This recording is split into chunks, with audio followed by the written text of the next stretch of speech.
Assalamualaikum warahmatullahi wabarakatuh. Pada video kali ini atau pada pertemuan bimbingan TIK yang kedua, saya akan membahas tentang perangkat keras komputer atau yang sering disebut dengan hardware. Mungkin kalian sudah mengetahui atau sudah pernah memegang beberapa hardware. Sebelum saya terangkan beberapa jenis hardware beserta klasifikasinya, maka saya akan jelaskan dulu sejarah singkat terbentuknya atau terciptanya sebuah komputer. Komputer sendiri tercipta atau terbentuk diawali pada saat terjadinya Perang Dunia Kedua.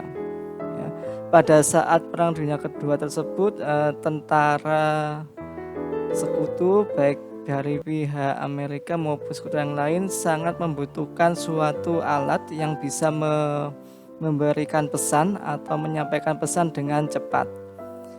Kenapa kok komputer itu tercipta di era atau di awal Perang Dunia Kedua? Itu terbukti dengan keberhasilan Konrad Zuse dalam menemukan komputer awal kali yang dinamakan dengan komputer Z3. Seperti kalian lihat di contoh gambar tersebut, komputer awal yang ditemukan oleh Konrad Zuse tersebut bentuknya sangat besar dan memerlukan tenaga listrik yang sangat besar juga untuk bisa mengoperasikan komputer tersebut. Kemudian seiring berjalannya waktu di sejarah perkomputeran, ada komputer generasi pertama yang sangat canggih di eranya yang disebut dengan ENIAC atau Electronical Numerical Integrator and Computer. Komputer ini dirancang oleh pemerintah Amerika Serikat dan bekerja sama dengan profesor dari Universitas Pennsylvania. Di komputer generasi pertama ini bentuk komputer juga masih sangat besar, juga masih sangat membutuhkan tenaga listrik yang cukup besar dayanya untuk bisa mengoperasikan atau menghidupkan komputer tersebut. Kemudian seiring berjalannya waktu, komputer ditemukan atau dibuat dengan sedemikian rupa sehingga mudah untuk dioperasikan. Seperti yang kalian ketahui, di era modern ini komputer yang beredar di masyarakat bentuknya sudah cukup sederhana dan kecil-kecil serta ringan di bawah. Contohnya ada laptop, kemudian ada CPU. Kalian tahu CPU yang biasanya digunakan di lab komputer atau di warnet, itu namanya CPU. Setelah kita mengetahui secara singkat sejarah komputer, kemudian saya akan menjelaskan beberapa jenis hardware beserta fungsinya. Untuk hardware sendiri dibagi menjadi 3 klasifikasi sesuai dengan fungsinya dan keperuntukannya. Yang pertama, perangkat masukan atau yang disebut dengan input device. Kemudian yang kedua, klasifikasi hardware berdasarkan perangkat keluaran atau output device. Kemudian yang ketiga, klasifikasi hardware berdasarkan fungsinya sebagai media penyimpanan data atau storage device. Sekarang kita akan bahas satu-satu jenisnya serta fungsinya dari masing-masing klasifikasi hardware tersebut. Yang pertama kita bahas dulu fungsi hardware sebagai perangkat masukan atau input device. Maksudnya di sini hardware tersebut difungsikan atau diperuntukkan untuk memasukkan data ke dalam komputer. Datanya bisa berupa file, kemudian gambar, kemudian audio, kemudian bisa juga video yang bisa dimasukkan ke dalam komputer. Untuk contoh dari perangkat masukan sendiri, seperti yang kalian tahu, yang pertama ada mouse atau bahasa Indonesianya tetikus. Mouse ini fungsinya untuk menggerakkan kursor atau mengarahkan kursor ke tempat yang kita mau, dan juga fungsinya mouse ini bisa juga untuk sebagai alat menggulung atau mengscroll lembar kerja. Kemudian yang kedua ada keyboard. Alat ini atau perangkat keras ini fungsinya sangat dibutuhkan, karena keyboard ini fungsinya juga untuk memasukkan data ke dalam komputer. Datanya bisa berupa angka, bisa berupa huruf, ya. Dan keyboard ini juga bisa untuk mengatur lebar atau panjang spasi dari masing-masing kata. Kemudian selanjutnya perangkat keras masukan contoh selanjutnya adalah joystick. Mungkin kalian yang sering bermain game atau para gamer sudah tahu fungsinya dari joystick ini, ya. Kemudian selanjutnya ada namanya digital pen. Seperti ini contoh gambarnya digital pen. Digital pen ini biasanya digunakan oleh para desainer grafis atau para animator untuk membuat sebuah animasi atau membuat sebuah gambar yang nantinya gambar tersebut langsung terhubung atau dimasukkan ke dalam aplikasi yang ada di dalam komputer. Atau bahasa sederhananya, digital pen ini adalah buku gambar dalam versi digital. Ya, itu tadi contoh dari perangkat keras masukan, ada mouse, keyboard, joystick, digital pen, dan masih ada lagi. Selanjutnya, saya akan menerangkan tentang contoh dan fungsi dari perangkat keras keluaran. Dinamakan perangkat keras keluaran karena alat ini digunakan untuk menyajikan hasil dari pemrosesan data dari sebuah komputer. Contoh dari perangkat keras keluaran.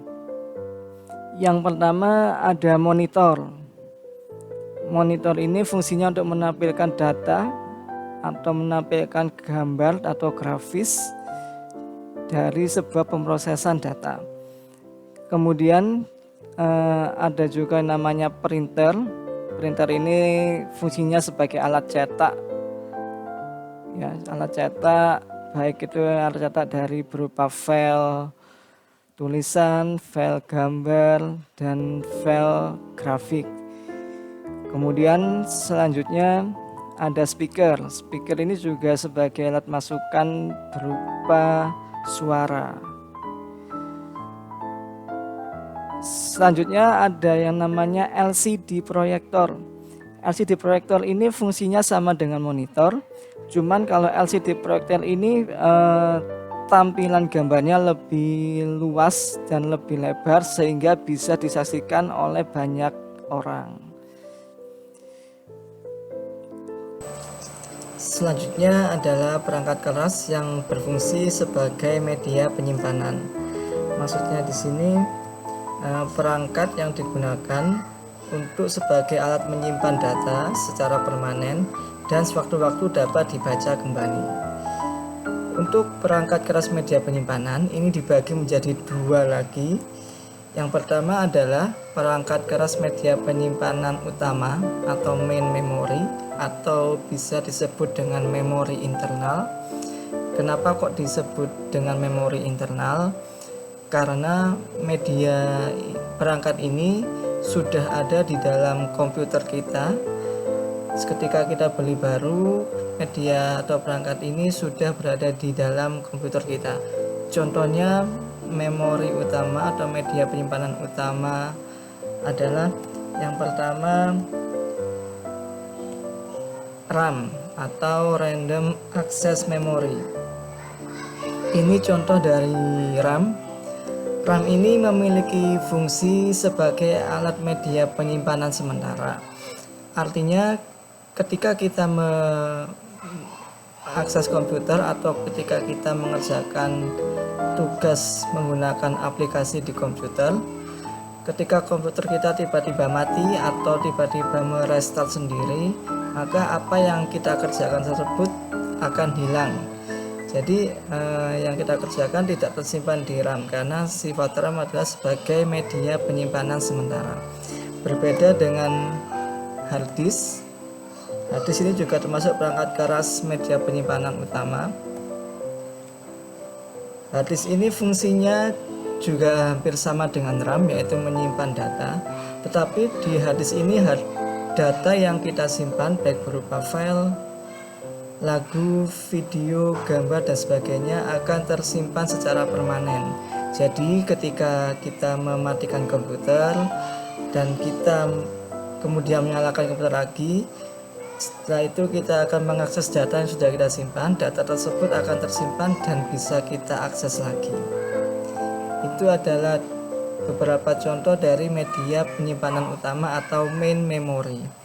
Selanjutnya ada media penyimpanan eksternal. Jadi media ini tidak terdapat dalam komputer, melainkan media perangkat ini sebagai tambahan apabila perangkat penyimpanan kita di komputer tidak cukup, maka menggunakan perangkat eksternal.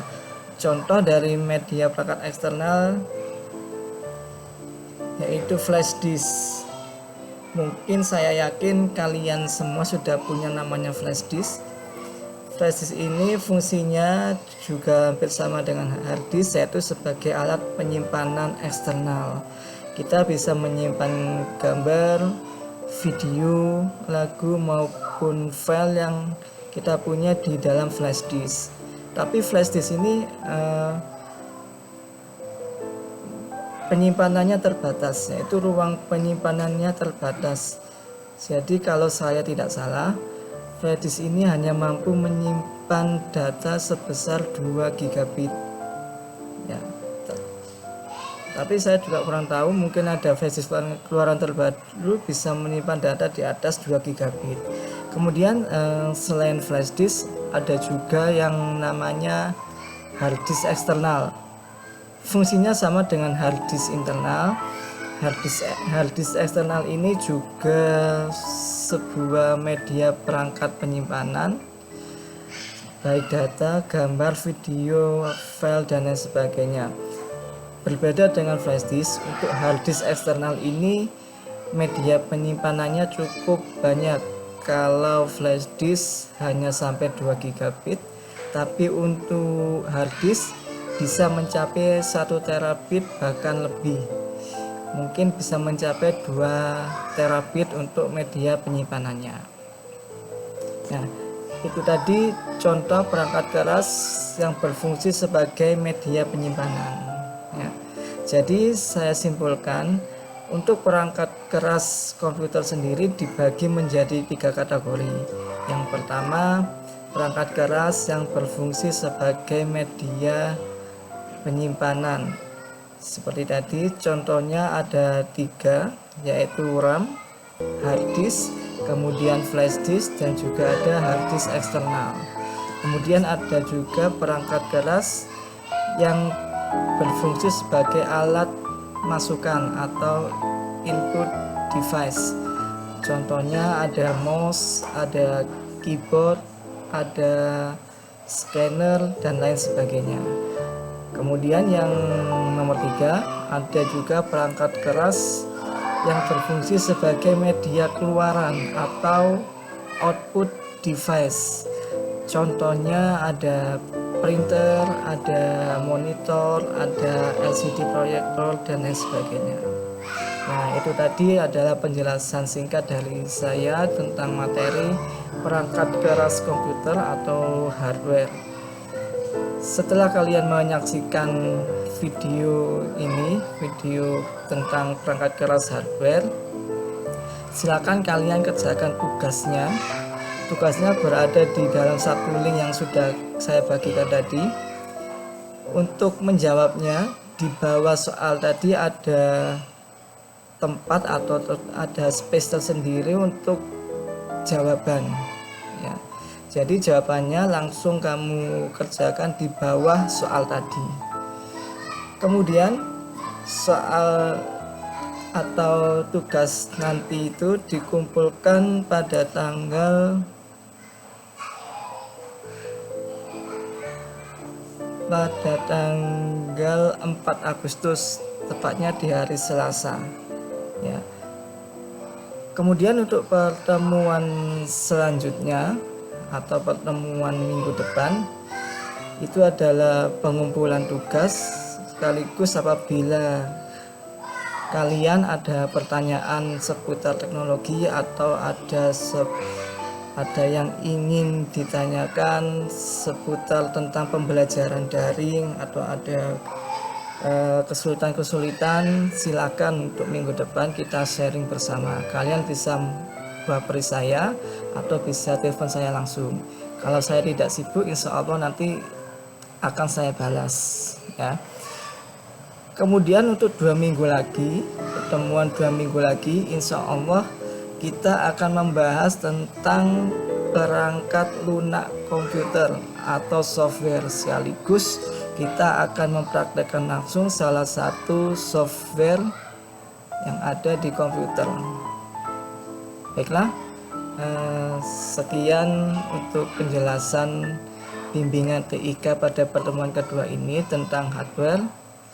Semoga Anda mengerti apa yang saya terangkan, dan apabila Anda kurang jelas saya minta maaf karena juga keterbatasan waktu.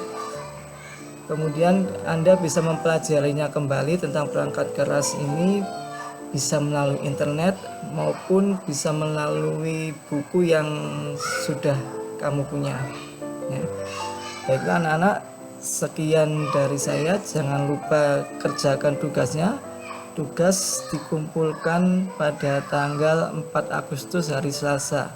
Tugas ini sebagai penilaian yang pertama ya. Baiklah, sekian dari saya.